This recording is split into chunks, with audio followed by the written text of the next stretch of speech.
Арықтауға арналған суға құрамы: 2 литр суға оның жалбыз жапырағын, 1 лимон шырынын сығыңыз, ұсақталған имбирді қосыңыз, ұсақ туралған қиярды қосыңыз, 15 сағатқа тоңазытқышқа қойыңыз.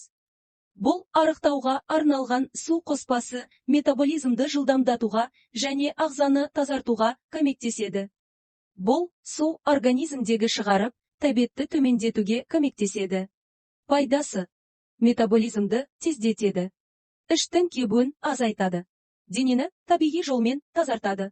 Күніне 1-2 стакан ішіп нәтижеңізді байқап көріңіз. Біз күніне 2-2,5 литр су ішу қажет екенімізді барлығымыз білеміз. Дегенмен көп адамдар бұл қағиданы ұстана бермейді.